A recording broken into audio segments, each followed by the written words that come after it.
gatekeepers and originality in hip hop, and I mean honestly music in general, have been gone.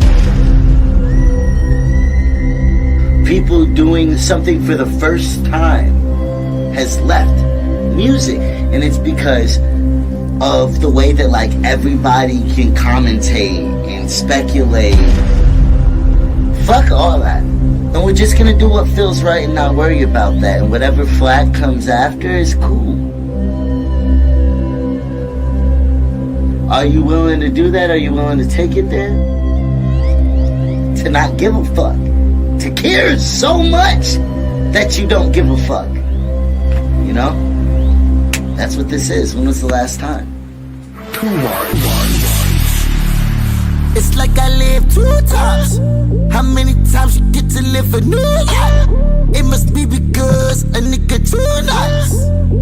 And we about to get too high. Don't let the devil in. This shit is heaven sent. And if we ever sin, we repent. I'm making a better plan, becoming a better man. Cause first time I died, nobody gave a damn.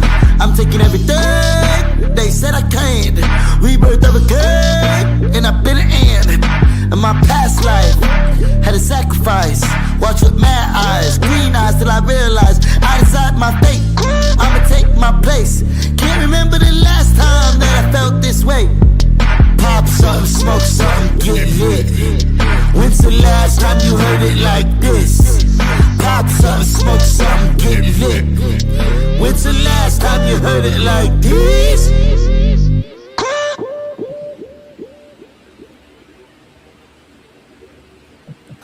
Yo, what's up? We're here with another episode of LetzVibeTV, and today we're bringing it to people a little bit different. And I'm here with the MC, entrepreneur, visionary, father, husband, ex-husband, twice. Twice. Oh, okay. I know you know you got to operate. You know, a partner now who operates like a wife in this bitch. So you know what I'm saying. So my bad on making the confusion. No, you good. But I'm here with Stoner Brown, and we got a lot to talk about. Today. We also we talk current events. We play fun games here. You know, and I want to clear up. I think there's a lot of misconceptions about Atlanta that I want to clear up. I will say this: there are no misconceptions about Atlanta, because Atlanta's not a real place. Okay, we'll get to it. Okay, we'll get to it. Y'all have recently opened. It's how do you pronounce it? The Forest, FAUXREST. Okay, so you put the before it. Yeah, well, you can, but we usually call it Forest, ATL. Forest. Okay, yeah. Right, FAUXREST. And it's different than most places. Yeah, well, the reason why we use the term forest, well, my buddy Matt came up with this years ago. He's been running the business. This is our newest location. And it's like faux means fake or imitation. Yeah. So it's imitation forest but it's an immersive. No, it literally feels like that right here, you know. And y'all can just see the artwork behind me at the moment, but like there's foliage around. We'll get into all of that because it's a dope experience, and I want to talk about my time being here. But before we do it, we gotta have some fuckery. Okay. I'm always with the fuckery. So we're gonna play a game I like to call This or That. Okay. Jay-Z or Ye? Oh. If there was a versus, who is taking it? Why you come out the gate with the bullshit? I have all of them right I'm a big Jay-Z fan. I'm a huge Jay-Z fan. I'm from Brooklyn. I grew up not far from Marcy You're Project. from Brooklyn. I'm from Brooklyn initially. originally. Okay. Yeah, originally I'm from Brooklyn. And I love Jay-Z. I've been loving Jay-Z for years. But what Jay-Z never could do that Kanye could do is production. Because Kanye can produce his beats and make the music on top of it, it's way more cohesive. You know, there was a time when if I died, you gotta play Jay-Z at my funeral. Really? Which Yeah. Jay-Z song? You Must Love Me? Oh, nah. You gotta. There's a whole Regrets. Regrets is definitely one. Okay. There's a whole bunch of Jay-Z songs that, because I've been fucking with him since Reasonable Doubt. Right. Can't Knock the Hustle. Yeah. You know what I'm saying? Imaginary Players. Those are. Well, and I'm thinking of funeral, like, Yeah, but that are gonna shed tears. Nah. I want you to play the song that me and my homeboys live to. Right. I feel that. But now, fast forward, at my age now, you gotta play Kanye at my funeral. It'd be Kanye over Jay-Z. Okay. Because the production, like, it's so immersive. It's movie style. Yes. Yes. Cinematic. We'll get it. We got to get it. Have you heard the recent news? The Bully? No, the recent news that happened today. We'll get. I'll tell you. No. We'll get into it in a little bit. Yeah, it's pretty wild. Jay or Big? Big. What? Yeah, only because I grew up literally blocks away from Biggie.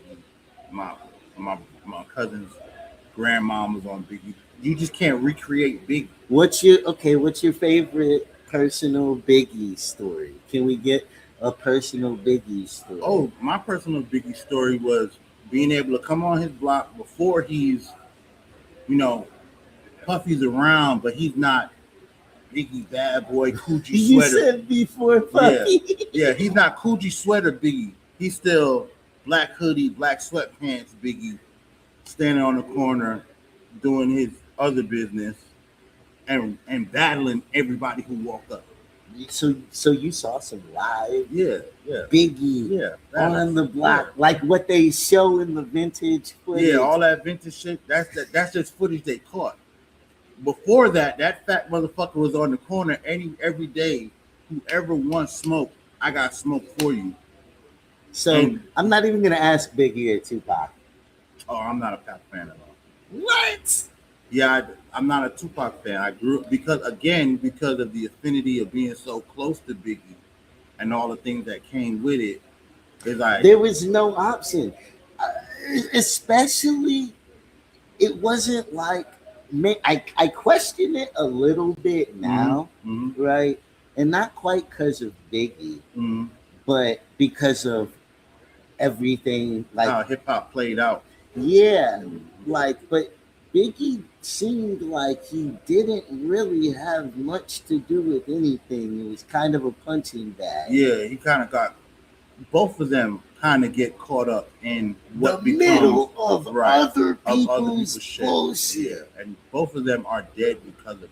Yeah, because of all the the circus that was built around East Coast, West Coast. When Pac is originally from the East Coast, his West Coast ties are through his mom and the Black Panthers. Mm-hmm. It's not like we talking about. Oh yeah, we're not talking gang shit that ties Pac to the West Coast. It's some real history that ties Pac to the West Coast. And then by the time he becomes famous, now y'all want to make him into this gangster, which that's not what his mom raised him to be. That was the image that y'all put on him to sell records. You know what I'm saying? Well, and I felt like he was way bigger than all of that. And I think that's what made him probably, the biggest rapper. Yeah, one of the most iconic. Yeah, and even tough for you to even say you don't like at all, because and even the depths that he went from, he made movies with Janet Jackson. He made movie soundtracks. And the only pass I get for not liking Pac is because I was a Brooklyn kid and I was into Big. It's my neighborhood nigga. I can't go against the neighborhood nigga. Yeah. You know what I'm saying? So that's my only pass with Pac. Everybody's like, I don't. If you check my phone, there's not one Tupac song on it. I got a playlist of over 2,000 songs in my Apple Music. There's no Tupac in it. Just being real. Oh man. So indica or sativa? That it depends on what I'm doing. So Yeah. either or. Yeah, either or. It depends on what I'm doing. I nowadays people always ask me, "Yo, Brown, what you like to smoke, indica, sativa?" I was like, I'm a roller coaster smoker, so I'm gonna smoke some of this at this time, and then smoke something that's gonna put me down, and then I'm gonna go look for something that'll get me back up. But quiet as it's kept, I'm just gonna tell all you people: 75% of the shit you smoking is hybrids.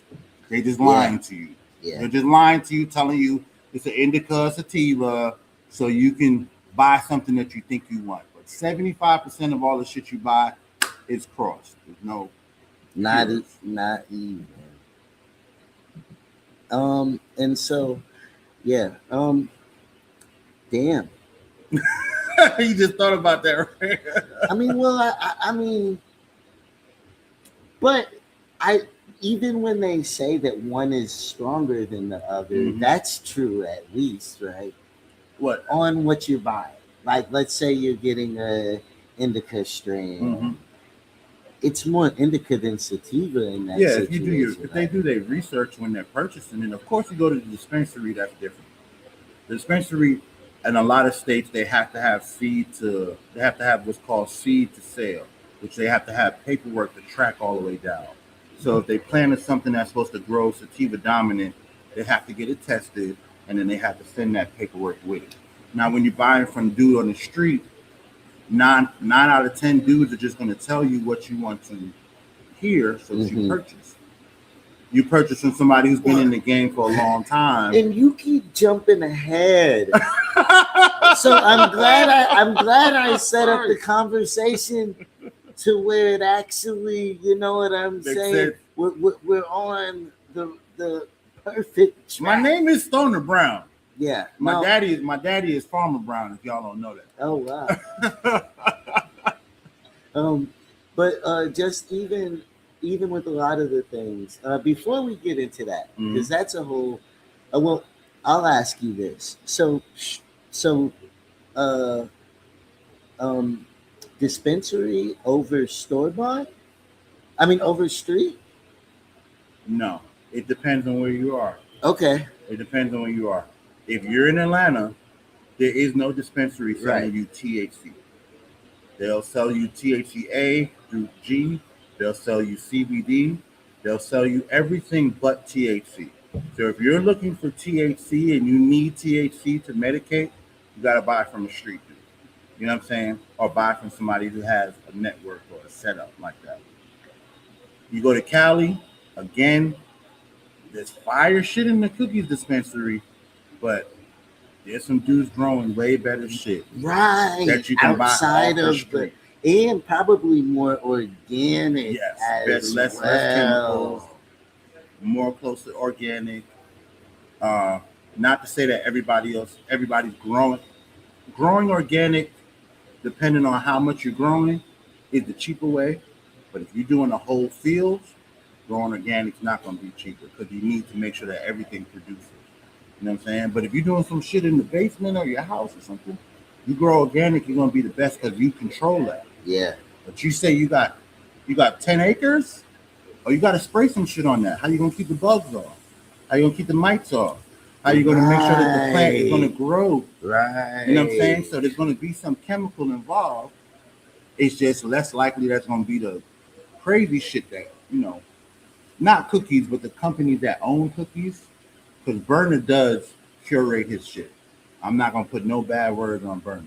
Burner definitely does curate his shit. I know it's been less since he's been sick, but that brand, him, Jungle Boys, you know what I'm saying, Shabinsky, Strain Hunters, they really curated that. Really? To make cookies what it is now. now. Yeah. But of course, it's gotten corporate. So the corporate owners. Which you can't, that was some groundbreaking shit. Yeah. Literally. Which, once again, you touched on things we're going to get into. It's hard to control it when you get that big. Well, you spoke on one of the myths of Atlanta. What's the myth? A lot of people think that it's legal in Atlanta or that there's dispensaries. It's decriminalized. In Atlanta specifically. There's Atlanta, Clarkston, South Fulton. Okay. There are a couple of other counties way out in the like the rural areas of Atlanta. Smaller counties that own and run their own shit. So I can't really think of all of them off the top of my head, but in the Atlanta city limits, it's decriminalized. Well, but there can't be dispensaries or shops, right? No, not that. It's not this. It's decriminalized as far as possession, right? Not usage, but possession. So right. So you get caught. If you get caught in the city with less than an ounce on you, you get a misdemeanor ticket. If you get caught driving and smoking, you get a DUI ticket. Right. Well, right. which makes sense. Right. You're under the influence. Right. If you get caught walking down the street and smoking, you'll get a consumption ticket. Right, because you're not supposed to consume in public. But you're not supposed to consume indoors either. I understand that, but you can consume indoors, and they can't. If they bust their door down, they can't give you a ticket or prosecute you for consuming inside your house. Under the city law, you're allowed to have up to an ounce in your possession. Use for whatever reason. Well, they'll lie about that. Oh yeah, there's always they'll lie. That's how I look. I almost caught a felony out this motherfucker. And they said I had 28, and I know I didn't have 28. Oh, yeah. It was crazy. Yeah, it's crazy. They beat me up in every. Because if you're riding around with the scale to prove that it's 28, now you're going to get a trafficking charge.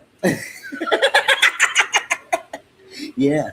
Again, my name is Stoner Brown. I didn't come by this by happenstance. Well, I mean, and all that we're gonna like I said, because from that to the nightlife scene, entertainment, we're gonna get into all of that. But so, if you gotta get a verse, we're still playing this or that. Okay. Boy. If you gotta get a verse, Chico or L's Jenkins? Oh, L's Jenkins. Damn, you don't do Chico. Okay. Chico cool. Chico, my man. I got nothing against Chico. I've been knowing L's it seems like since Brooklyn. Yes, I've been knowing L's since Brooklyn. And that's crazy to me because, because I'm literally like through this conversation, like, obviously we talking, but we haven't had a sit down like this. Right. I'm like, he is so much like L's Jenkins.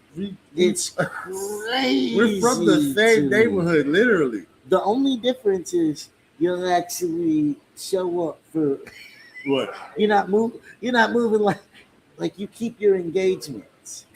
I mean, it's a matter as much as keeping my engagements as I'm always in the same place at the same time.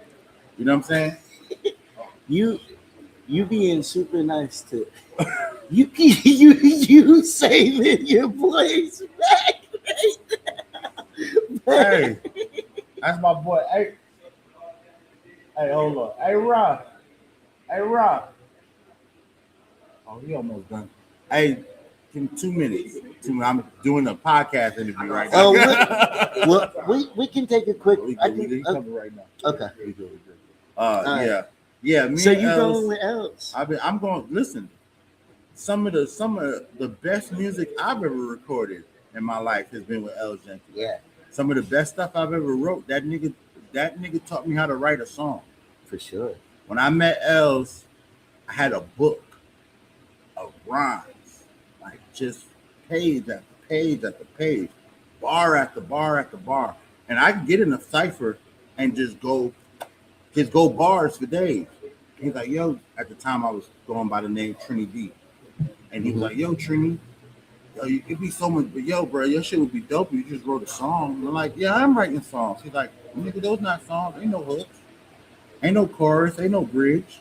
And he taught me how to write a song. Really? He taught me how to write my first He be song. listening to a lot of R&B and stuff. Oh yeah, me too. Yeah. We That's some, what he was we like. Some soft ass niggas deep down the side. But yeah, he taught me how to write a song, and then if it came down to a verse, I don't know better songwriters than Mr. Jenkins. Mr. Jenkins, bro. Yeah. If it just came down to one verse, I don't know many niggas who write one verse. Like if you listen to all his features, he's like of our little crew. He's like the Jay-Z of our crew. Because any feature you put him on, he gonna smoke. No, I'm mad too that he's getting all of this credit right now. What? And he's getting mythicized because the S. Jenkins interview has been. I've been trying to get him on the platform for a minute, and he keep playing. He'll set a date. No, but that's what you mean by not keeping the engagement. I got you now. I defer he's to that. Elusive. He's very elusive. And now he's trying to get the mythos added on. He like the Lord. He was like, I didn't even the try. Lord. You're younger than me. Anyway, so the final this or that question. Yeah. Jeezy or Gucci? Gucci man. Fuck out of here. Even okay. Fuck out of here. All right. That ain't if you from Atlanta, that ain't even no question. If you from Atlanta, if you from the city for real. I'm in East Atlanta. You know what I'm saying? If you from the city for real, yeah. That's not even a question. No disrespect to Jeezy. We all know Jeezy. We all respect what Jeezy has done in the hood and the street. But ain't nobody like East Atlanta Gucci, bro. So you're talking about that time you was there. I was there. Ain't nobody like East Atlanta Gucci, nigga. Ain't nobody like Kirkwood Gucci, like Second Ave. Shiesty is almost like East Atlanta. Shiesty ain't got shit on East Atlanta Gucci. Okay. He might have shit. The Gucci man that we know, the Keisha Dior Gucci man. You know what I'm saying? The out of jail, maybe a clone Gucci man. Is a savage, clearly. Who Shiesty ain't got shit on Gucci man? Remember, this the nigga who put a body behind Columbia High School. Yeah. Remember who we talking about? Okay. We not right. So and it's funny because current events, I like to segue. And with current events, I was gonna ask you how you feel about what's going on, and then I feel like street code 101. You rob a motherfucker and don't kill them, whatever comes next is protocol. If they come to kill you, that's part of protocol. If they send some people to do some shit, that's part of protocol. If they wife tell them don't do shit, take it to the police. That's part of the protocol. You know why? Because you did not kill that man. If you was a real motherfucker, you would have killed that man, and it wouldn't have been nobody to snitch about it. But you didn't do that, so you left the shit undone. Gangsters move in silence. If you leave a nigga to talk, there's no way to stop it. You didn't finish. You know what I'm saying? He didn't finish his job. I'm not saying that you should have killed him. I don't want to see nobody. He's one of my favorite rappers. I'm glad you did it.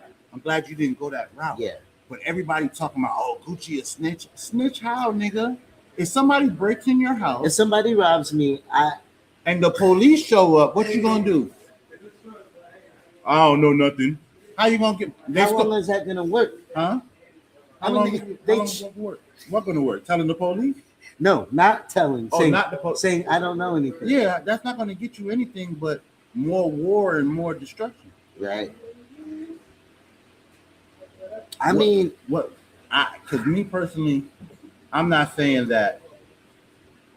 Had you caught me 20 years ago, 25 years ago? Oh yeah, me and the homies, we loading up in the truck. We're in not even the truck. We're in the pickup truck. Well, so we can hang out outside. Okay, to deal with that Shiesty shit.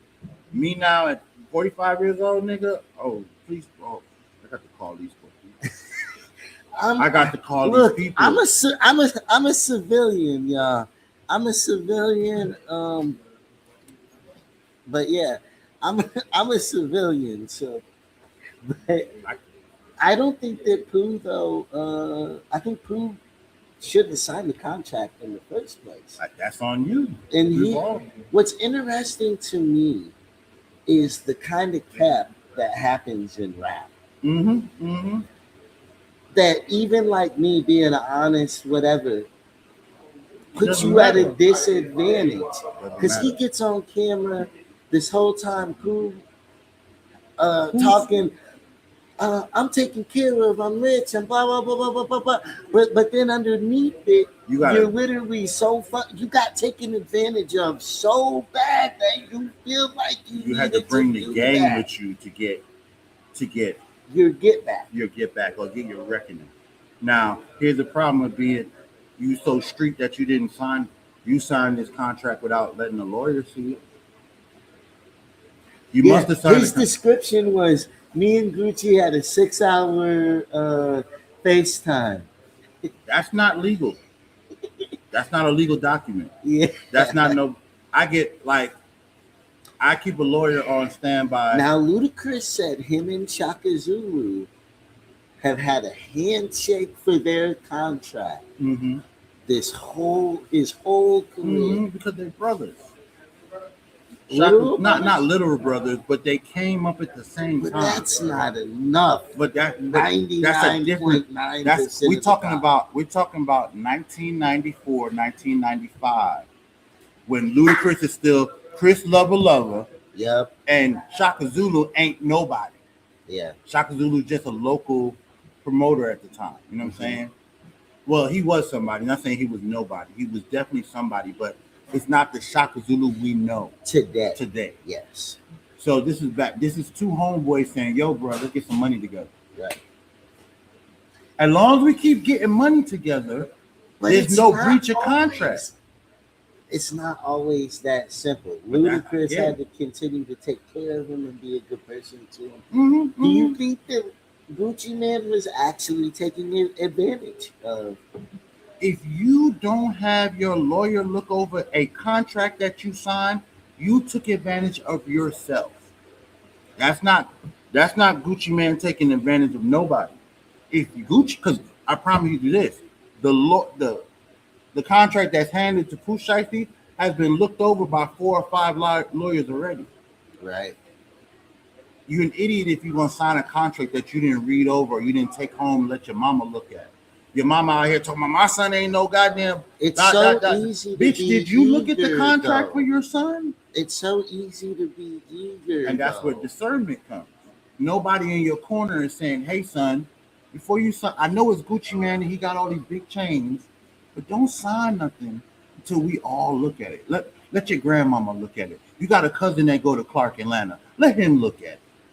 Don't sign no contract. Patience is a motherfucker. I know, but patience is a motherfucker. But this is not a lesson that we learned in the first time. We're gonna go through the list of motherfuckers. TLC. Oh well, we can go through the whole music industry. It's artist ever. Every artist ever. Michael Jackson was sitting there screaming why you the He said Tommy Mottola is the devil. It's the devil. Yeah. Prince said Tommy Mottola is the devil. Not only that, I'm a slave. I'm a tattoo it on my face. Yeah. I mean, I came up never wanting to be signed, always wanting to build my own. And it's left me at a disadvantage, though, wanting to move that way. Like, even subtle things like not wanting to wear a chain, you know, caring about small towns and stuff like that. Like,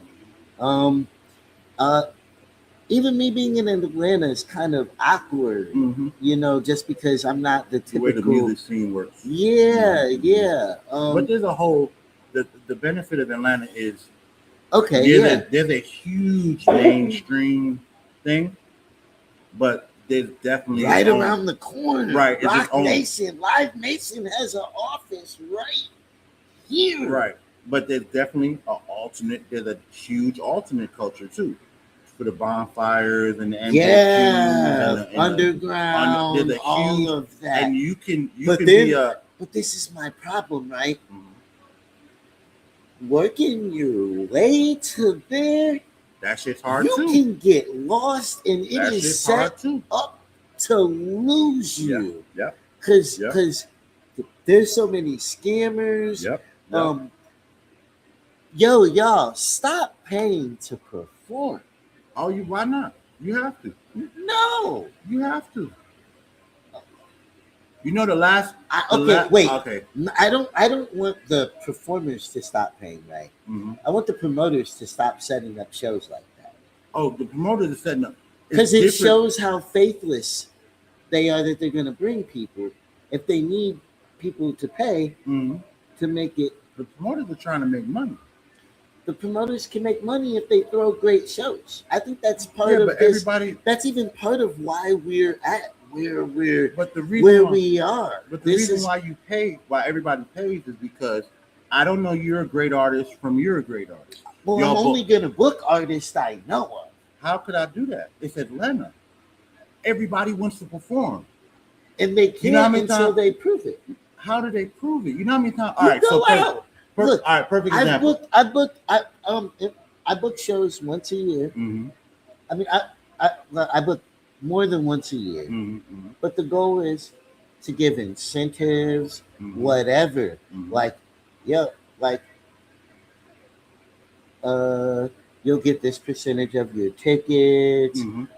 Have them motivated. Maybe put a deposit down, but just straight telling them they gotta pay. I don't know. I want to curate an event more so than just letting anybody on my stages. Okay. You are a promoter who's trying to curate an event, right? And you've got an idea because you've been through the industry. The 16, 17, 18, 19, 20-year-old kid is just trying to get on somebody's stage. It's a manager who's going to do all the stuff that you're actually doing. That's what I meant. And but more so than saying not paying to play, right? But that's what I'm saying. Atlanta is different. I was lucky in a lot of ways to kind of have to skip that phase. I came back to Atlanta and kind of had to do that. Understanding I'm starting at square one. You know what I'm saying? And had to introduce myself. Right. That's how you pave your way. Right. By putting your money where your mouth is. Right. But a lot of people will get lost in that shuffle and will spend their whole career doing those kind of shows. All right. Who do you think is more likely to get on? A rapper or a basketball player? You know what? A basketball. All right, good. That's a good answer. That's a good answer because I believe a basketball player. Do you know what the percentage of kids who start from like Pee Wee League to make it to the actual league? 1%, and that's being generous. Well, so 1% of don't people quit. No. Don't quit from then to no. What I'm or saying, who make it from there to make it from being a Pee Wee League. Yeah, your parents paying for all these different leagues and everything all the time until you make it to Anthony Edwards, right? Who's from Atlanta, who went to high school in Atlanta, played college basketball in Georgia. Now he's in Minnesota, and that's a 1% chance. It is a even slimmer chance for you to be a rapper and go through Atlanta and blow up to be you know what I'm saying? Yeah. That, you know how you weed that out? The people who can't pay to play the game, no matter how talented you are, if you can't pay to play the game, and you're not willing to show up at the late night. It's a rich man sport. It's not a rich man sport. It's a determined man sport. Okay. It's not a rich man sport. It's a determined man sport. There used to be a spot called Apache. Well, now it's still around. Yeah, of course. But they don't do what they used to do. Apache used to do Tuesday night, Wednesday night open mics. And me and my partners used to go down there and stand in a 30-minute line to be on the open mic. That's insane. But you know what changes that? if you had to ask any one of us for $10 or $20, half these motherfuckers would not have been in the line at all. And I had a job. You know why I'm there every week? Because I have a job. I had a kid, and I'm thinking that I'm going to be a superstar rapper, and I've got to put the fucking time. I think you kind of, look. I think there's not a culture, because other music does not pay to play the same way. Pop show wise. Okay. Rock. Name rock and Shaky roll. Bones, right? If you don't pay to get on their fucking roster, you don't get on. Okay. Now it may not be you're not paying for a performance slot, but there's promotion that got to be done. There's flyers that got to be made. It's just you got to pay to get your name out there. I'm not gonna bank on other people to do and if I'm making flyers and all this stuff, you're not making a flyer. That's what I'm saying. The Shaky Bones. Well, no, what I mean is okay. Once the point that they're buying these slots, I don't even need to promote the show. Why not? Because who don't need to promote? I already made my money. Yeah, but you're not gonna make. I don't even need a single person to come see none of these motherfuckers. Yes, you do. You think renting out Piedmont Park is cheap? Look, you think all right, I guess there's so many ways to go about it. I know, but Piedmont Park costs. Yeah. The 20. Let's hold on. Let me just run it down. Okay. From because I've thrown and promoted big shows. Piedmont Park costs. But venues have faith in they. But I know that's what I'm trying to say. But I'm trying to tell you so. All right, whatever venue costs. If you get the park, you need 20 to 30 police officers, off-duty police officers. Each one of them costs. You got to have porta johns for everyone to use the bathroom. That costs. You got to have water, just basic water for everyone to be in the park and not dehydrate. We already talking about $20,000 to $30,000 of expense before we even turn the speakers on. Then we got to have the speakers. You got to have the stage. You got to have the stage hands to run it. You got to have the people to set it up and break it down. Then we got to have the people to clean the park up at the end of this whole thing. Not to mention we got to have vendors to cook.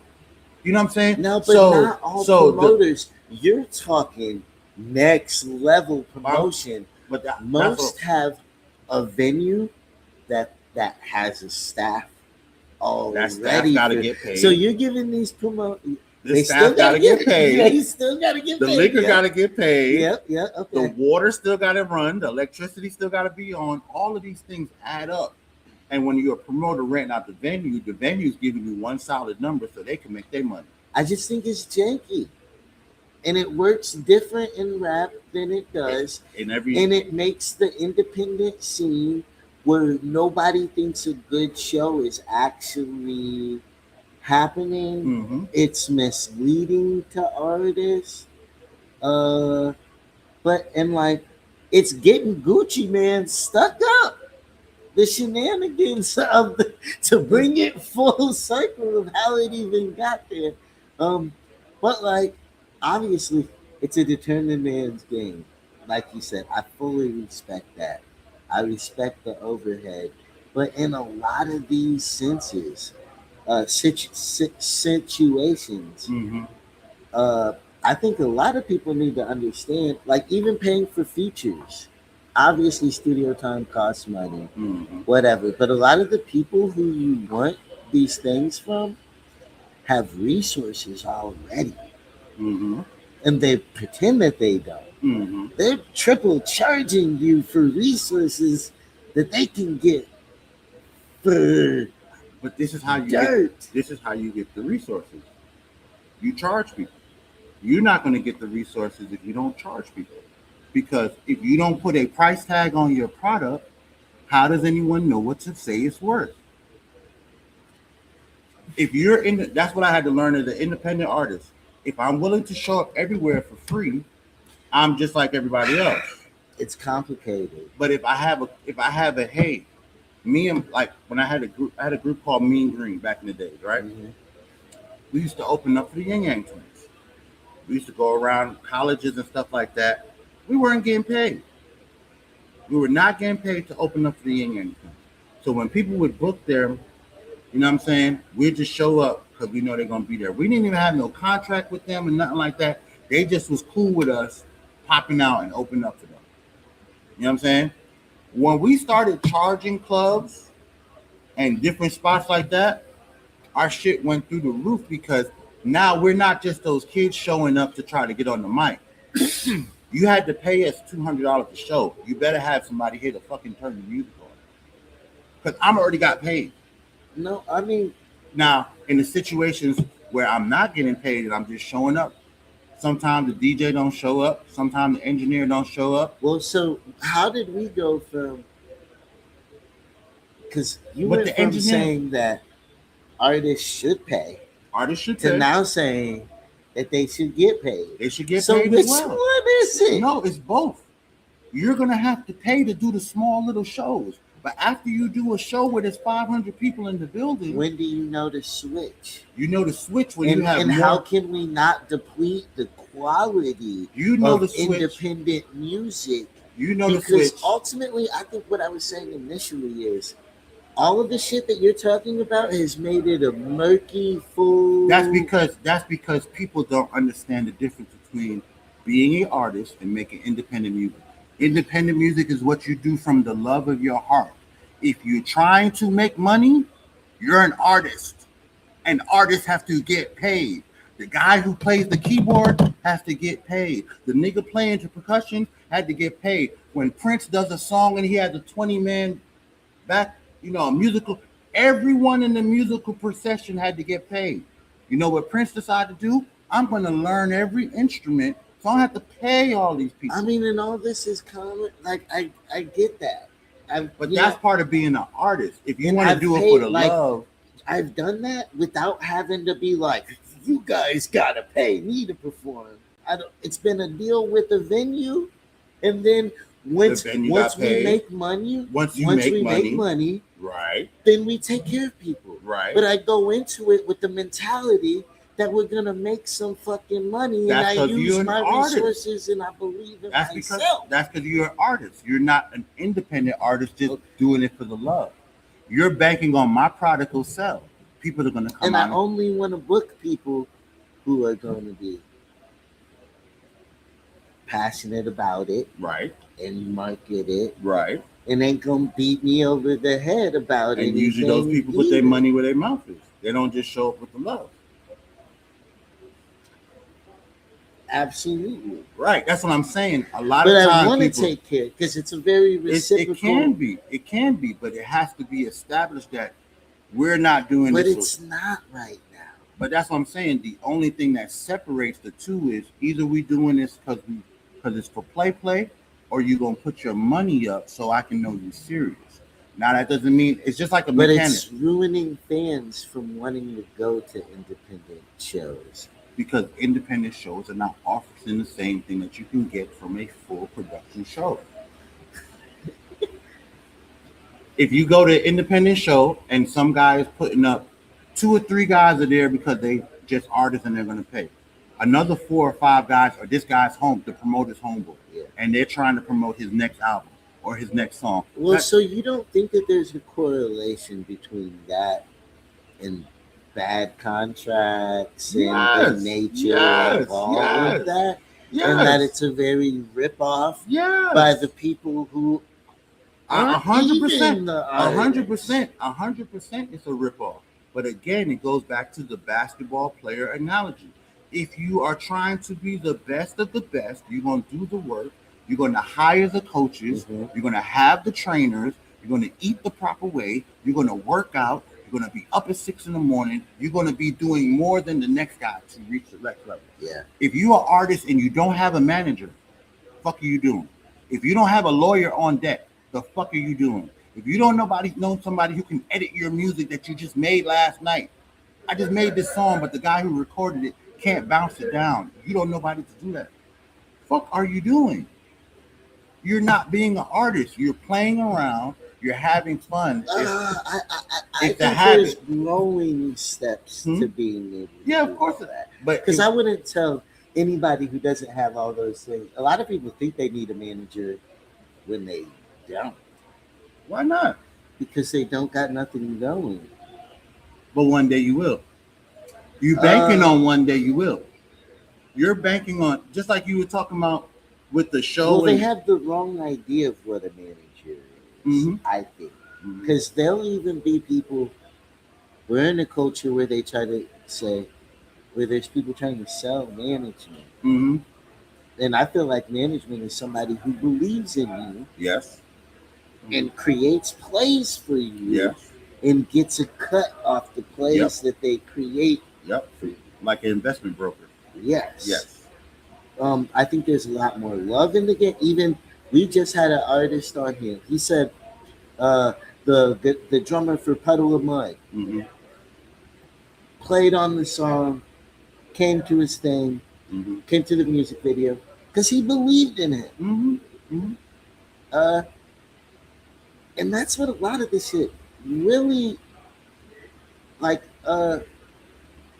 Or is image. Like even what Pusheisty said is Mm-hmm. he only played one song for Gucci Mane Mm-hmm. and he got signed. Okay. You got a good song. No, Gucci Mane heard the song and said, "I know how much money I can make off this song." but that's a song deal. Hmm? That just shows how diversely different it can be, though. And that's why I But I said feel like organic is how shit is supposed to organic be. is for listening. And that's how making money works is No, when or money and organic don't make that. That doesn't happen. That's not how you make money. Making money is fabrication. Organic is something that happened by itself. I, okay. Organic is Lil Russell. That's organic. That's him. That's him trying to push the shit to everybody. That's him being more determined than the next nigga in his neighborhood. That's him handing out his own CDs, J. Cole s type shit, right? As soon as he signed that Rock Nation deal, or both of them, because they both signed the Rock Nation at one time in their career. As soon as you sign that, organic shit is out the window. You organically built it to a level now that you can turn it into a business. And now you're going to make business music. The money you were making, the music you were making before, that was organic music. You built up your fan base, which is what everyone should do. Everyone should be building organically.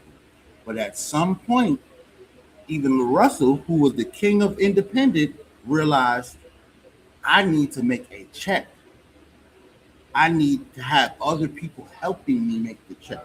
I need the machine. Well, yes, you ultimately you end up needing the machine eventually. But if you're smart and you build the machine ahead of time, when you show up to the table and you have to sign the contract, I don't need any of your people. I've been building this for 5 years. That's why it's so successful. Mhm. That's why you're offering me this contract. Gucci Mane wants Pusheisty off of one song because I know you're not smart enough to have all your music copywritten. I can sign you to the deal, get you on my label, As much and as anything you that talk about you're. loving Gucci Mane, you think that he exploited Pusheisty I believe to all. the level Yeah. that the big scar shit. Yeah, Have you I heard believe- about the I him believe- winning the 1087 chain back after Yeah. Big Scar died? I believe that How do all you of feel it, about that? it's all industry. That chain is worth money. I'm not That shocked. that chain is I'm worth not money. shocked. So why would I let you keep something that's worth money? Do you think that's why it doesn't like people know, but it doesn't truly get used against him What's or that? anything? What's that? Like not paying for big scars or It's- wanting the chain back. That's called business. Again, you're not trying. If we trying to be homeboys making money in the hood and we worry about reputations in the hood, that's different. We live in my hood code. Do you think any white So man? that's where do you the think rift is. That's where the rift is. That's why I keep saying there's a difference between being independent and difference doing money and being an actual artist. Because the actual when is artist, the good time to ask for the chain back? huh? When's a good time to ask for the chain I'm asking back? for the chain the day after Big Scar died. No, Hey, homeboy. You're not. Yes, though. I am, because I paid for it. I paid for it to be part of your image. You're dead. Image gone. Give me the chain back. I got another artist who I need to put this chain on. Yeah, look, that's one of the biggest myths, y'all. The chain that y'all see, They don't buy them shits. it's not real. It's not, and it's half the time. And if they do buy it, half the time it's not real. You know what I'm saying? But that's what kind of I had to make when I was pursuing my rap career. I had to wake up one day and make up my mind. What am I doing this for? Am I doing this because I want to be the dopest nigga in the neighborhood? Or am I doing this so I can someday pay for my daughter's college tuition? Right. If I have to pay for my daughter's college tuition, I need somebody to read all my contracts. I don't read the contract. I'm too busy doing this other shit. So that means I gotta hire a lawyer. I need to get some bookings in other states. I don't know who to call. I need a manager. All of this stuff is going to keep costing me. I have to get t-shirts made. I got to get hats made. I got to make shirts. Get stickers made. I got to pop out at all these events. All of this stuff is going to continue to cost. So are we going to continue to divert money from our already tight coffers to the rap game so that you can be a superstar? Or are you going to figure out another way to make the money to pay for the rap? And once I figured out another way to make the money, now that business became front and foremost because that paid for everything. My daughter's been to college. My son is in college now. I got a third kid that's going to be going to college one day. You know what I'm saying? And that's when I had to wake up and say, okay, I can make money and still be one of the dopest niggas in my crew.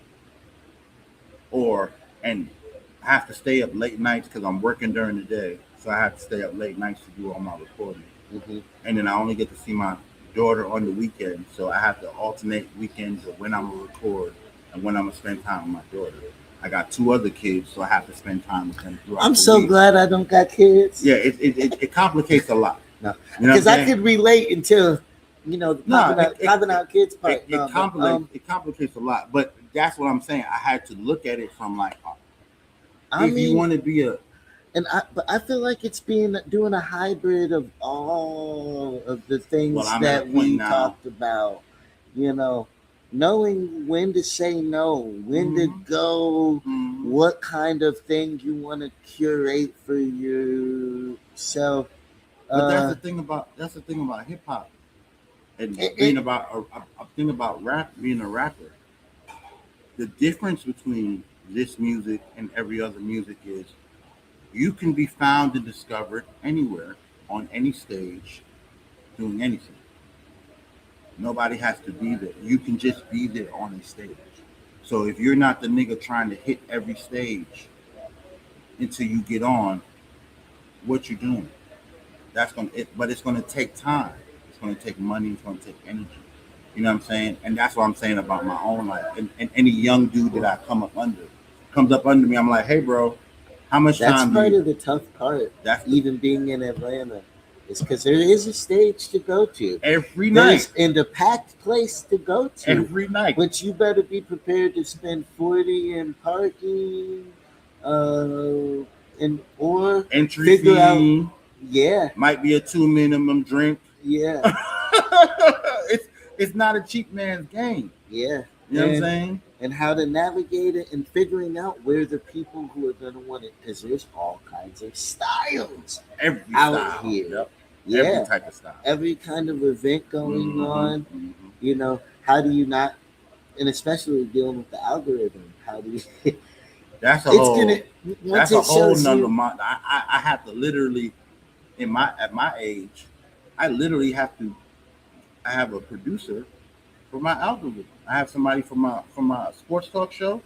I can't even begin to think of when I should post, what I should post, what I should repost. I don't even got time for that shit. Yeah. The podcast game is the next rap game right now.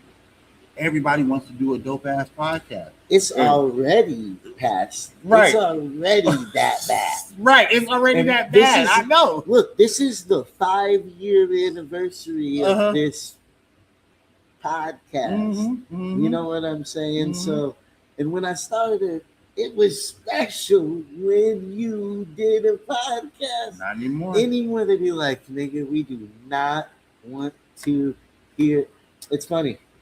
I made a status. It said, people hate music, right? The same people who say that or music isn't inspiring right now will be the same ones listening to relationship podcasts. Oh my God. But look. Oh, no comment, because you're 100% right. Because I don't listen to music no more. And they're riding around listening to tonight's conversation in their car. In their car. With the speakers up. So other people can hear them. Okay. Yeah. You ain't gotta. But that's gotta stop. No slight to tonight's conversation. Y'all all cool. I'm just saying. Yeah. But and part of why I even wanted to talk about stuff, and you kind of surprised me with your answer, is because this place is kind of a hybrid of passion, knowing somebody, and putting your money where your mouth is. Give us 2 seconds to take a break, and then we'll be talking about what just happened with Yo. I don't even know what happened with got Wireless Festival is they pulled out. Yeah. No, worse. The whole festival is now canceled. In London? Yeah. Europe is not letting him come to London. He has been stopped. Why? Why? Let's take a break. We'll be right back. What you mean, Ye is not allowed to perform at the Watch? I heard it. My mama tell me I'm crazy. I'm just trying to make waves, mama. Got no time for being late, no. Ain't got nothing left to say, no. Get out my way, I'm on my way. Woke up feeling great, ain't frosted flakes. Feeling free, I'm on my gate, so it's what you say. All say it to my face, so you can explain. Tell me, man, we ain't never in the same place. No, you can never do the same things. No, we'll never be in the same lane. So it's what you tell your friends just to maintain. My mama tell me I'm crazy. I'm just trying to make waves, mama. Got no time for being late, no. Ain't got nothing left to say, no.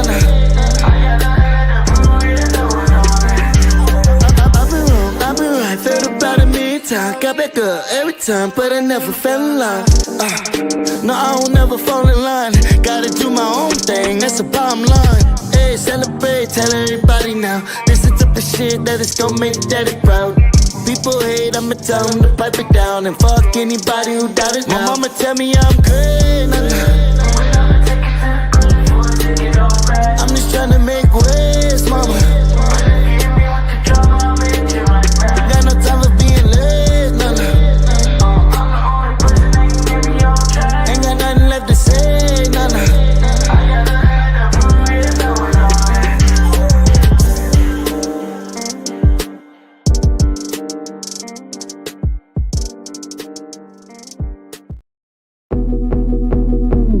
I don't care what you gon' People like you coming here to enjoy the experience. We bring the energy, every event that we do. Everyone enjoys their time. We do it for the people and for the love of music. I said I look it like Run this shit like run this shit like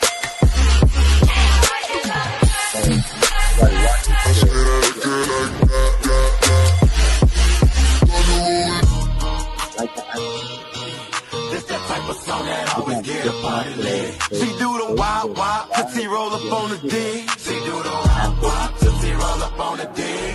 This that type of song that always get a party lit.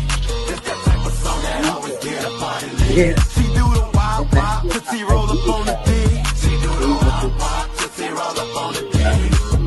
Tell me I'm crazy. I'm just trying to make waves, mama. Got no time for being late, mama. Ain't got nothing left to say, mama. To watch everything off because you get to see the full production. And then puts it on. Yo, we are back. Had to grab a little bit of something to smoke on. So Ye has been the whole festival It's canceled, is what you're is saying. canceled. Wireless Fest in London has been fully canceled, top to bottom. What is that? Because I gotta hit it slower or something to really This is my house mix. It's just everything. I see. Fire. So yeah, he's canceled. They shut down the whole festival, which I have never I've never heard of no shit nothing like that. happening. I've never heard of that.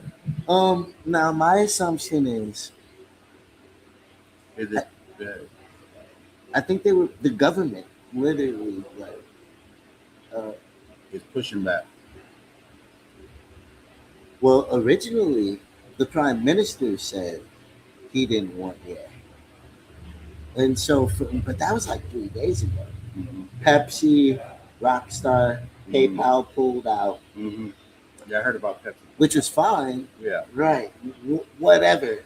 I felt like they were prepared for that already when they made the choice to book him.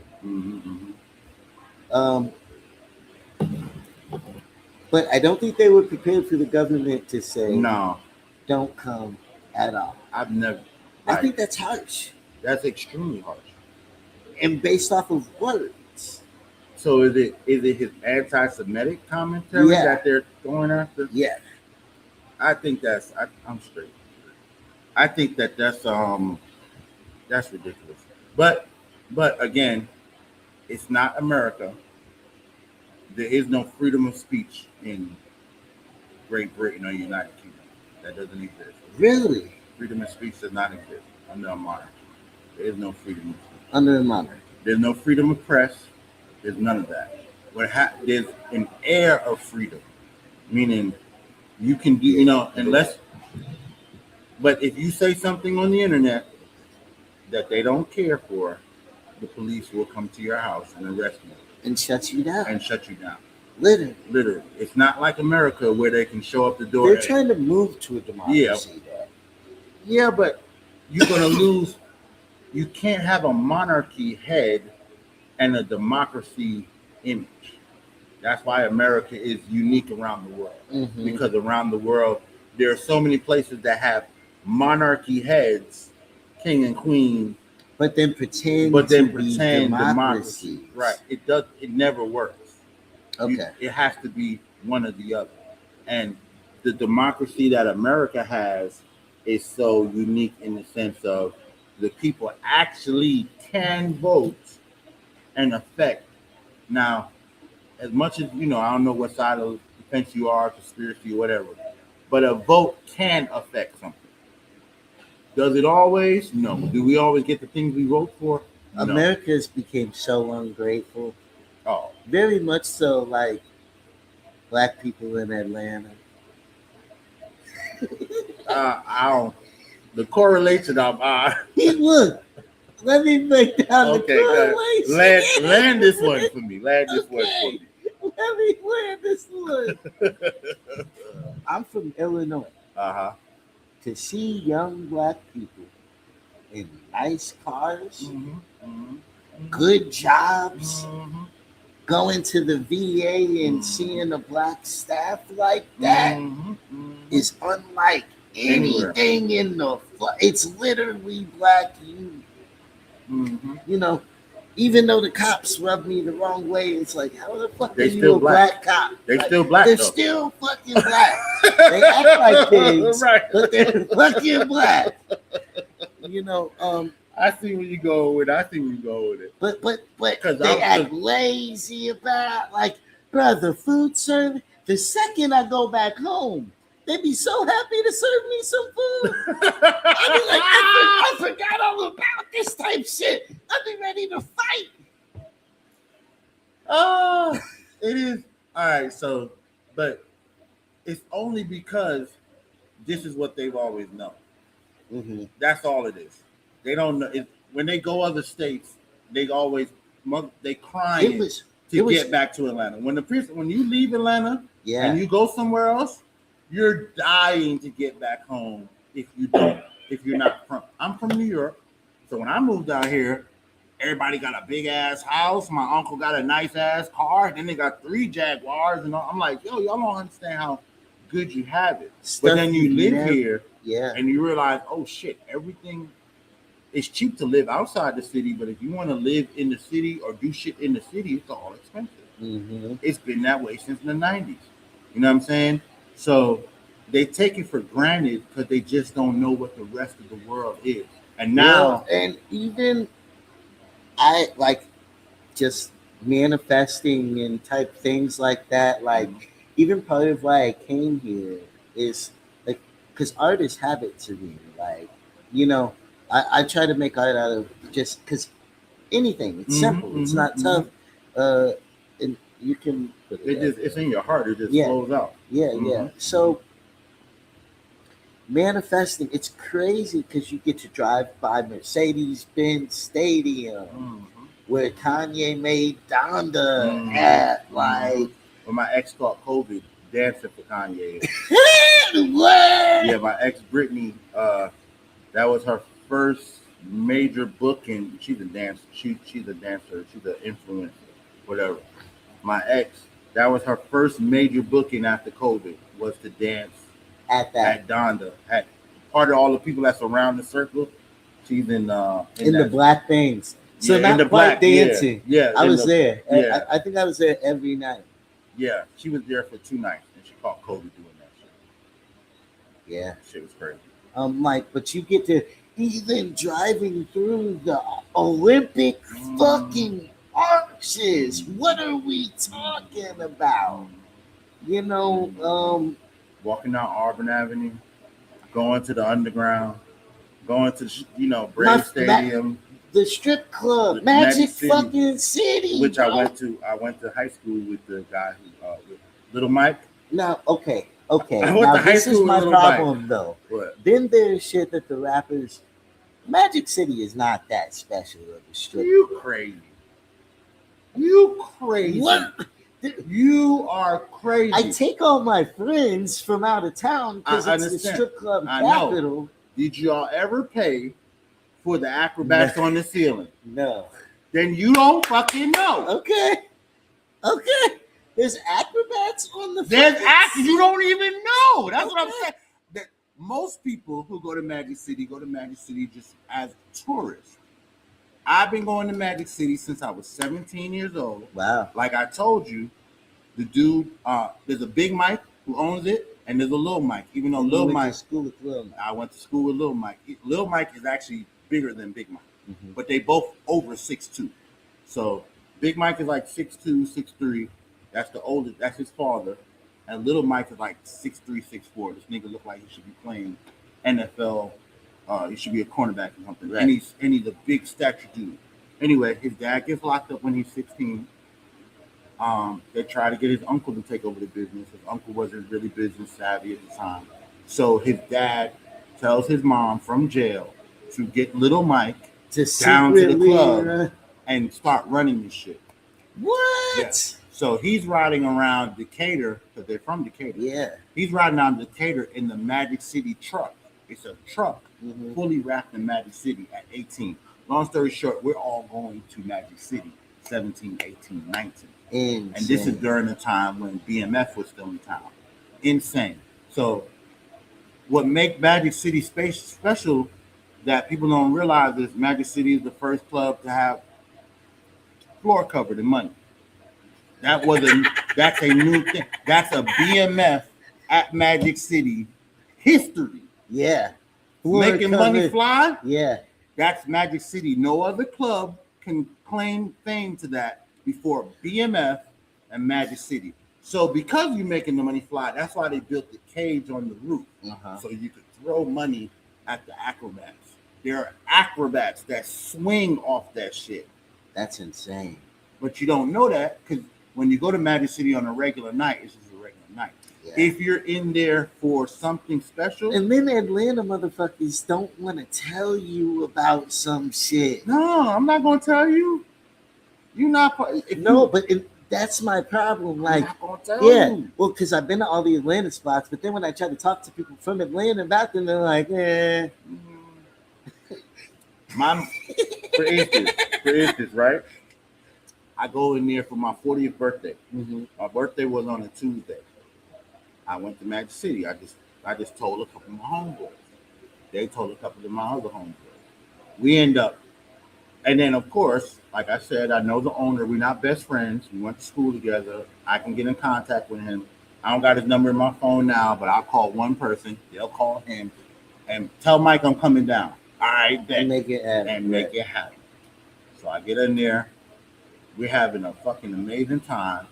On there's a H, the H in the middle, right? I'm on one side in the little chair. So I'm in the middle of the club, and it's like my big ass birthday party that I did not plan and did not tell anyone until I got there. Okay. On the other side is a rapper. Damn, I can't remember now. It's no. Which rapper? It's a white boy rapper. It's he had a big ass song at the time too. Jack Harlow? No. Eminem? No. It's a recent. It's a young. No, young dude. Not MGK. It's Breezy. He had a song where he was hot at the time. Okay. Anyway, I can't remember Breezy or Bozzy or what's the nigga? White boy. Bozzy. Not. But because Bozzy's an R&B singer. It's a real. When I say the name, it's a super simple ass name. Rozzy. I can't remember this dude. Anyway, can't remember his name. Anyway, he's on the other side. Right. And he's got his whole entourage. So I got my entourage about 20. He got his entourage about 30. And now we're covering the middle of Magic City floor. And we're just throwing money.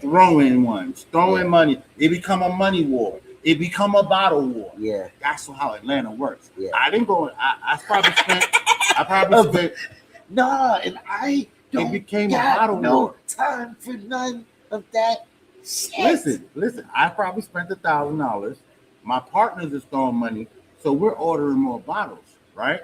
Yeah. And I'm going and I'm stumbling. Yo, Mike, I appreciate everything. Thank you for letting me do my birthday here.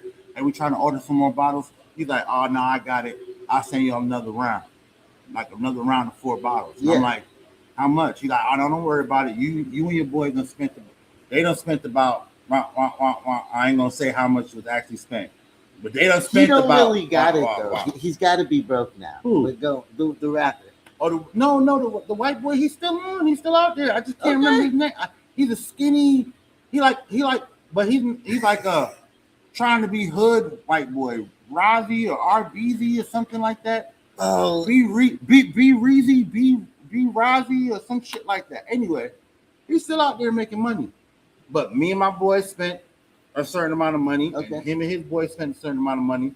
So Lil Magic sent us out bottles with the shot, and it's just another. But if you did not know, if you was outside driving by, you did not know that inside this club on a Tuesday night is $100,000 being thrown around. Yeah. That's how Atlanta works. That's why I be telling people especially my homeboys that rap. Little 5 points. Like, you don't know where you're gonna be when some Atlanta shit's gonna happen. So that's why I be telling them, nigga, perform at every stage you can, cause you don't know what stage is gonna be. I'm gonna admit, one time, like I said, all that competitive like I said, when I don't got time for that shit, Right. flexing Right. is not. I don't want to flex with you. In It that is instantly, tiresome. people look, and it's crazy to me, right? It takes Because a lot of work. people want me to prove something to them, and it's like, bruh, like I've been around on whatever, like, Mhm. you know, I'm a different kind of guy, Mhm. and that should be okay. Mhm. It is It's okay. not. It is okay. It's not if you want to do certain fucking things, True. though. Nah, that's true. That's true. Because for my life, And I'm trying to change that.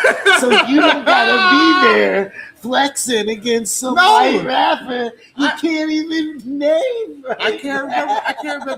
remember his name. B Reezy or some shit.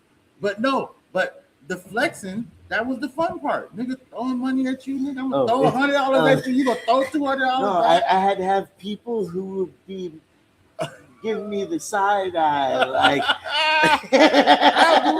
It's my birthday. Listen, I've done some, but it's Atlanta shit. Yeah. I had to learn that because when I first got here, I was really humble, and I was a different individual because I was of the things I was leaving behind in New York. Well, and you got to understand too that the money is out here. Yeah, it's when out you're here. out here. When it's out here, And it's so here. you can kind of shift from that mentality because the money is You out can make here, the money out. especially if you got skills and you're willing to do the work. Yep. And especially over these ungrateful. Oh yeah. who- Yeah, especially. Well, I'm not it gonna was lie. lit- it was I'm lit. not gonna lie. At one time the easiest dude to get over on being from out of town was an Atlanta dude. Because you're here, you don't know all the opportunities, you don't even see the opportunities in front of your face because you're from this area. Yeah. It's just, oh yeah, my homeboy worked in Magic City, I can get a job there. Oh yeah, my homeboy works at Delta, I can get a job there. Yes. Oh yeah, my homeboy works at Home Depot, I can get a job there. Yeah. So they take it for granted. You know, they were And- taking it for granted. Yeah. Again, I moved here when I was 17 in 97. So for me, it was a hustle thing. Yeah. Cause you're not gonna do it. I'm doing it because I'm in desperation. Well, you were young and less traffic out this motherfucker. Yeah. So Oh yeah, no. Traffic hit Atlanta by. I'd say traffic honestly hit Atlanta by like 99.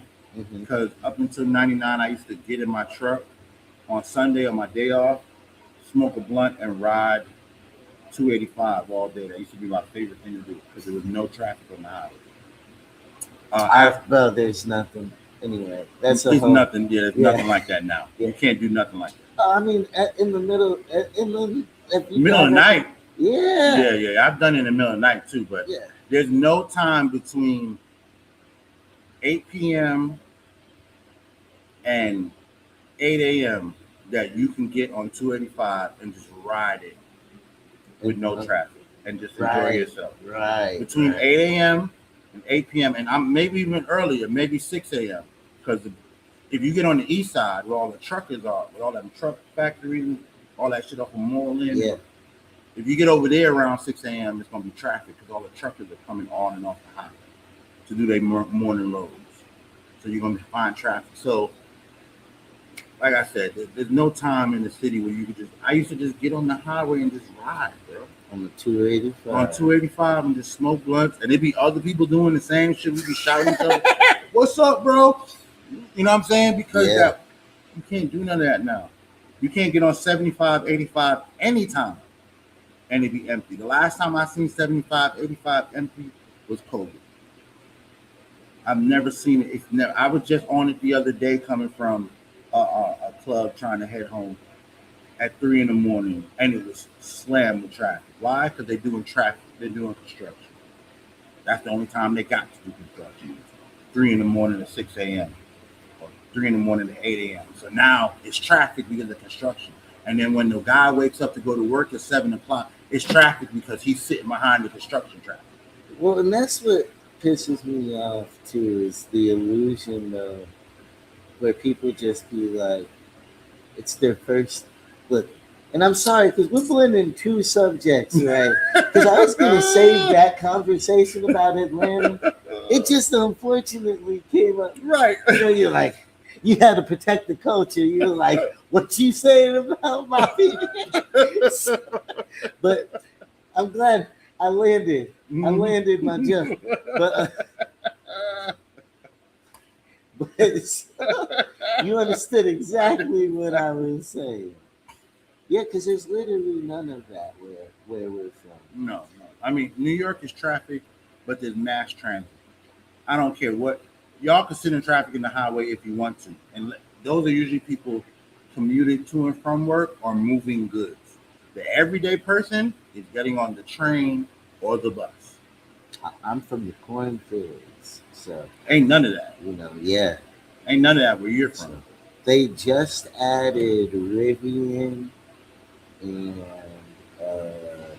The truck, the factory. Yeah, they got a Rivian factory and State Farm.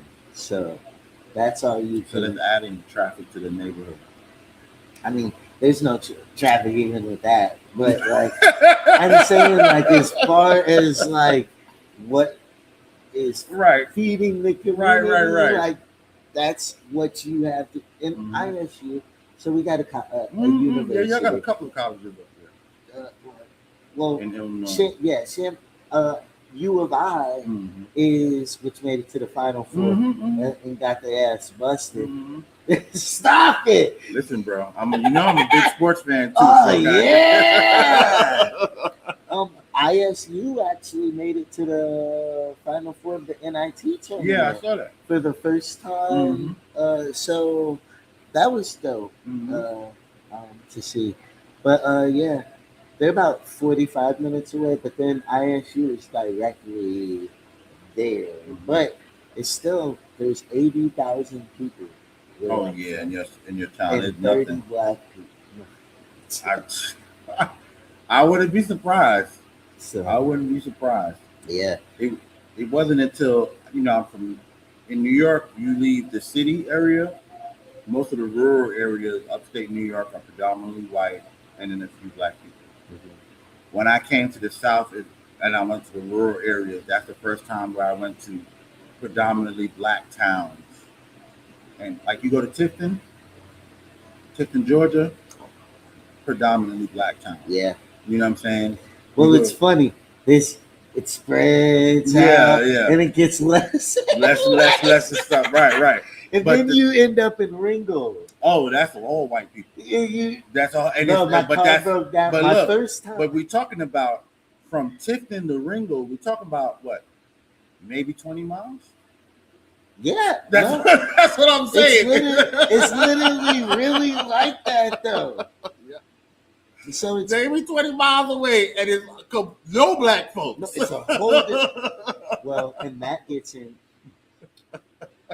I guess just to seal up the Kanye situation. Yeah, that shit's ridiculous. How far do you think that is really gonna knock off the momentum that he's been having? He's on too much fire right now. The thing about Kanye is, it's people look at it as a momentum thing. With Kanye, it's an ebb and flow. He's always gonna have his valleys where he's on the bottom, but that motherfucker finds his way to shoot back up to the highest mountain, make billions of dollars. This one is way too well produced compared to his other. What, this Bully album? No, I mean. You mean London? The like apology. Listen, and sense. What it seems less genuine. Yeah, because than now his typical. Because he has to be a little bit. He got to. He knows. You said some of the. All right. We all know, whether you know it or not. Music industry, film industry, banking, jewelry.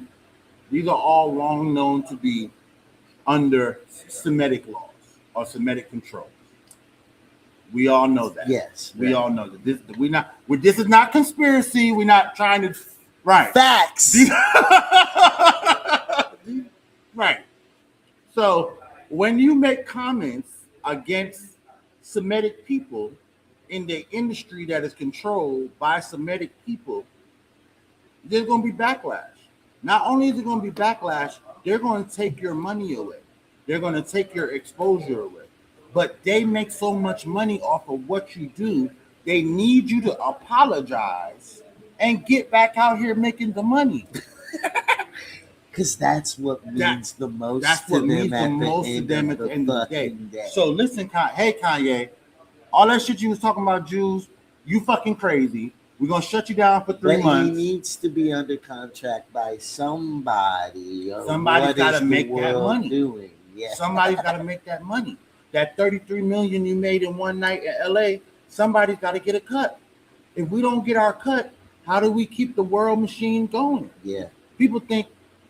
But that's even what when I talk about like the systems that are set up, and when I'm like, some of y'all some promoters need to stop doing pay to plays, true, and stuff like that. True, that's where I'm trying to break. But somebody, the system. That's what I'm saying. Me personally, you love money so much. It's not a matter of money, loving money so much.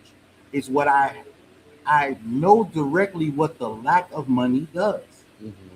And the lack of money makes people have to either make decisions out of desperation or make decisions out of want. If you don't have the money and you want something, you're going to make different decisions than if you have the money in your pocket. And if you've never seen the money and it's only out of desperation, you're never going to open your mind to the possibilities of what if, because you're always trying to eat today. Yeah. So the lack of money, I've learned. Well, it's tough because they try to design you to think or to be radicalized to think in a way that sets you up for temporary success, and where you're moving irrationally and digging a hole for yourself. Yep. But money's not a. I had to realize, because there was a time when I was raised Rastafarian. So my whole life of Rastafarianism was anti-Babylon, anti-system. My father, though, who's Rastafarian, still taught me, hey, you don't have to love the system. You don't even have to promote the system. But you got to work within it. You got to work with it. You're not going to be able until you're bigger than the program. I was going to say, though, right? That's all, yep. Because we were just talking about the distance between black and white people, or being black and whited out, tipped into Ringo. Yep. Yeah. Do you think in Georgia it'll ever be fully legalized? Marijuana? Yeah. Yes. Yeah. I think we are. So in 2018, I was telling everyone that I think we're 5 years away. And then the 5-year mark came up. And by that time, the only thing that had been changed is decriminalization in certain counties and the ability for you to buy medicinal marijuana. Only in oil form in Georgia. You only can get medicinal marijuana in oil form, right? So fast forward, now we're in 2026. But you can't smoke the oil. Huh? It's not like oil, like dab oil, or like rubbing. No, it's smokable oil. It's smokable. Okay. You can smoke it. I wouldn't recommend you smoke it. What I would recommend you do with it is make edibles or make. Okay, like cooking oil. No, it's not. It's not cooking oil either. It's THC derived oils. Right, but people typically will cook something. You can cook with it. That's what I'm saying. You can just take it and squeeze it onto some CBD or THCA and smoke it.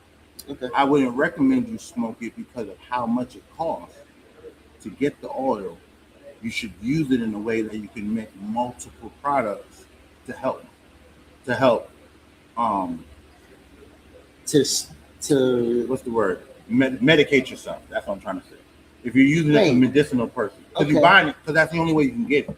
You only can get medicinal marijuana. Right. So if you're getting it for medicinal purposes, as oil, you should make edibles, or you should make some kind of RSO out of it, so that you can stretch it so that you get the full amount out of it. Right. You understand what I'm saying? Well, because that's Right. Because if you smoke it, it's gonna go. it's gone. And then you gotta go back and buy more. Should that be funny to me?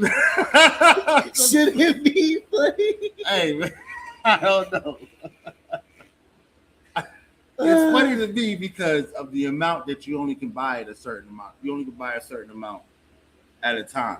So if you bought that certain amount and smoked it that day, when the next day when you needed some help because you're having fibromyalgia or It'll, it's not gonna be there. but it'll still help you if you smoke it, right? Yeah, but it's not gonna last as long. Smoking marijuana doesn't last in your system. No, hell no, it's not a waste. But it doesn't last. That's why I look down at it in my hand and shit. Like, holding a donkey in your hand. Yeah, it's like about, I hate myself. No, there's a reason why there's recreational use and there's medicinal use. You know what I'm saying? Yeah. The reason why there's recreational use is nobody says smoking a pack of cigarettes is a waste. Nobody ever fucking, the guys who sit down and chain smoke cigarettes, nobody says, damn, he's blowing all his money on cigarettes. You don't even give a fuck. People have said that. No, I've never heard nobody say that. When I smoked cigarettes, I felt that. Oh, I felt that. I feel that every day because cigarettes cost $13 a pack now. So, yeah. So I feel like I'm wasting my money. I'm so glad. But just like people who drink and just like all the other shit, if that's your vice, no one has anything to say as long as you make the money for it. Mm-hmm. The reason why they say that about marijuana is because it's illegal and you can't make the money back on it. I could take this pack of cigarettes, stand on the corner and sell one for $1 and bet me another pack of cigarettes. But now you'd only make $7 profit. Hey, I paid for the one cigarette I smoked and bought the next pack. You'll make $6 if you smoke one. Huh? Because $1 cigarette, yeah. 20. Yeah. You're right. You're right. If I smoke, but still, I paid for another pack. We'll do this again. You know what I'm saying? Oh, and take it. Hey, I like that, dog. I like that. Yeah, this should be cool. Also, though, I was gonna say before I get into my final question. Okay. Let's talk about where we actually are now. Okay, well, we set up at the forest. And so how? Yeah, what? Let's explain to people. Forest is our immersive visual experience lounge. So you come here and we have we've got 8 different types of projectors up on the ceiling that shoot onto. We probably have the second largest projection screen. We have a 40-foot projection screen right over there, right on the back. But the company Illuminarium has the biggest. I think it's like 60. But we got a 40-foot projection screen. We got projection screens all over the space. We got a 200-inch TV screen over there. We got everywhere around here. We put visual elements in, and then to juxtapose of the visual elements, we've got the greenery. So it's basically a fake forest. We want you to get immersed in the idea. Wood floor, brick walls. And there's literally, you don't know what kind of event will be taking place on the weekend. They're usually pretty selective events with who can come, tight security. But once you get in, we went, the picture me with the shish kebab, that's from the food that y'all had at the event. At the program. The program. I went to the program event. Shish kebab, photo booth. All kind.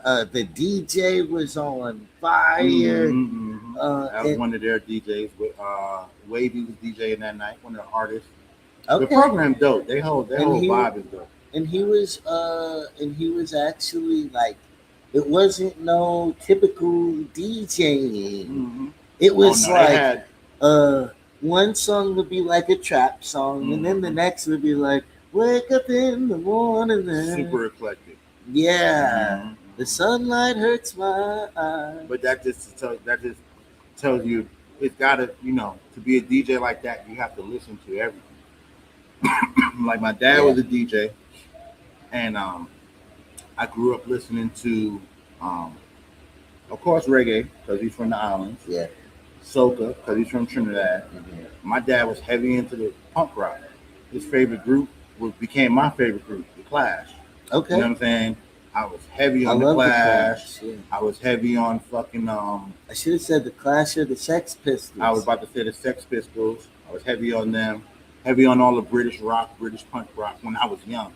Yeah, which turned me on. Well, they were so fire though. Lyrically, this is what my dad listened to. So this is how I learned it. Okay, this was his favorite music. Yeah, it became my favorite music. The shit is still hot. Yeah. But it led me into listening to the Beatles. That's my favorite group of all time. The Who. You know what I'm saying? So when I got older, my dad still had his DJ equipment. So I took his DJ equipment and started my own fucking DJ set with me and my homeboys in Brooklyn. And look, what? I gotta interject real quick. My dad's a DJ. Your dad's a DJ too? Yeah, but I know you had a DJ. You never got into it? Because why? Why the fuck would I be playing somebody else's tracks when I'm the hottest? It was I'm making fun of myself. I'm serious. But I understand. As a kid, I understand. What the fuck I look like spinning these bum shit. Yeah, I make better shit. I thought my dad, especially he played drums. Yeah, my dad played drums.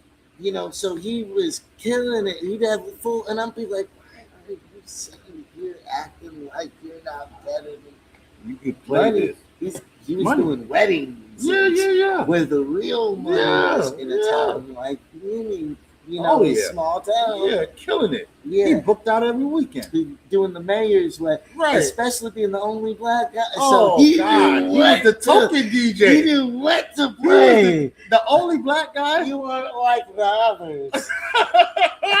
No, I'm just saying, you can't get you're a white dude and you about to have a party. There's nothing more authentic than a black DJ.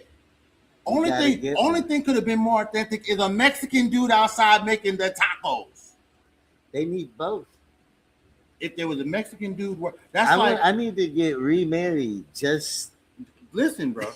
Just to throw the reception. I don't even remember what I ate. What, at the last one? No, at my wedding. Oh, bro. That's why shit, bro. I remember both my weddings. What did you eat? Huh? We ate pizza after my second marriage because we went to the courthouse, and then we went down to this pizzeria in downtown Decatur. That was just amazing. My first marriage, my uncle catered it, so I had honey chicken, his amazing honey chicken, and and we was in this big ass church. And we got married, this big ass church called Cathedral Chapel Hill, which is off of Flat Shoals in Western Chapel. And we got married in their back wedding sanctuary that overlooked the lake. That's it. And my grandmom lived on the other side of the lake in a big ass house back then. She still lived. She was on the other side. No, she was at the church. That was her church. She was across. Like what y'all? She was at the church, nigga. We lived in the church neighborhood. We had the clicker, so we came. That was all church property. We lived in the church neighborhood, right on the other side of the lake. Nice. I remember both my marriages, but I mean, I just don't remember what I ate. Were you drinking a lot? No, I don't drink. So how you don't remember what you ate? I don't know. I'm trying to think if it was special. I'll figure it out. But so for the final question, with everything going on and Trump's tweet and Truth Social, wiping out the entire civilization. If today is the last day on what would you do on your last day on my on Earth? last day, Yeah. I'd have to get all my kids together.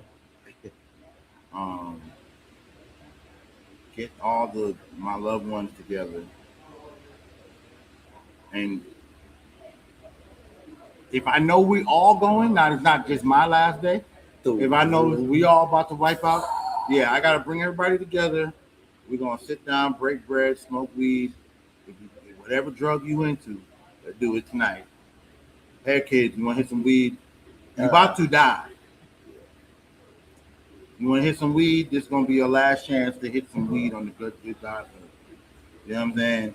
And not all my kids of age. Not my youngest. My youngest. Fruit snacks. Yeah. Might give you some gummies. You gonna might get a little piece. Yeah. But we're gonna all sit around. I'm just gonna have fun with my family. That's my last day on Earth. So you think you'd be able to find peace in the end? Oh no, ain't gonna be no peace because I didn't cause my last day on Earth. So you'd be upset. I'd be upset.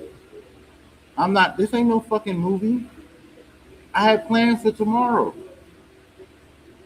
I got plans for 10 years from now. I got shit I need to accomplish. You know what I'm saying? You know, I ain't even seen my kids successful.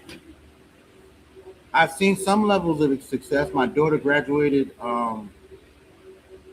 salutatorian in high school, so she was second highest in high school. Nice. Then she went on to college and did her BSN nursing program in 3 years. Got out, so she finished her nursing program that usually takes people 4 to 5 years, and did it in 3. She got and had a job on Monday. Went to her graduation on Saturday. She started her job on Monday. She worked the job as an ICU nurse for a month. Saw too many kids die. Quit the motherfucking job and started another job a week later Monday as an EMS. About that driving. It's another part of Atlanta. I think about that every time driving by that children's hospital. It's a beautiful hospital. But you know, a lot of kids ain't coming out. Yeah. And that's what she was working at, like a children's hospital in Alabama. So that's a small success with my daughter that I got to see that. She's just a genius. You know, my son, my middle son played football. He got a little small scholarship to go to ASU. That's a pretty good success. Oh, yeah. Yeah, you know what I'm saying? So he's going to college, you know, ASU. Hornet. And then my youngest son is like a fucking genius. It's crazy that Trump is really making us have to really think about stuff like that. It's crazy that a group of people sought to put this man in office and in charge. They did, yeah. They stormed the White House. Right, they stormed the White House. Not one time, not 2 times, but 3 times. Yeah. 3 times this man ran, and 3 times people voted for him. And especially when the first time he was running, when it was originally, first campaign is versus Hillary. Mm-hmm. And I'm living in Georgia, a native New Yorker to 17 years old. I grew up with Donald Trump. Donald Trump has over 100 open racial discrimination cases in New York to this day, in the Southern District of New York, because he won't back then. From back then, from the 80s, from the 70s, 80s, and 90s. Because he wouldn't rent to black people, Latino people, Asian people, almost white folks he wouldn't rent to. You know, Asians is almost white. Look. It's the truth. Just like Latinos, they got to marry into white families to disseminate that Latino culture. Yeah. Asians don't have to. They just have to live here 4 or 5 generations and not have any kind of Asian accent. Once you get out of the Asian accent and you can move to the neighborhoods, that's tough. Yeah, You're it's saying hard. that like it's easy. No, I know, but I'm saying It's that's hard. why it's hard. But that's It's why I not say easy. it's almost. You know what I'm saying? You wouldn't rent to them. You would, and that's what caught. And that's what, White people like adopting Asian. That's very that's true. right. Very true. Big facts. Big facts. They love Chinese food. I love Chinese, but I black love- people. But Yeah, black it's people. fried. It's listen, fried. So it's listen, just, of all it's people in the close. world, I think that Asian people. You're gonna get us kids. Listen, Asian people who are behind black people are the most adopted culture people. Uh-huh. You know what I'm saying? Oh, like taking in Yes. We're gonna Mexicans usually. no Mexican third. Yeah. Mexican and that's Wait. yeah. No, Latinos are third. second. No, bro. Second. Second. No, bro. Name one Mexican cartoon character you would want to be. I bet you could There's name not 1,000. any I bet anime. you could name 1,000 anime. No, I don't watch anime. You don't watch anime? That's for y'all. Who? Who's us? I take offense to these comments. Who's us? What? Who is us? Right, go ahead. Yo. Say the discriminatory I've- things out loud. I've appreciated y'all tapping in live from the forest. Let's Vibe TV with Stoner Brown, y'all. Peace. Peace.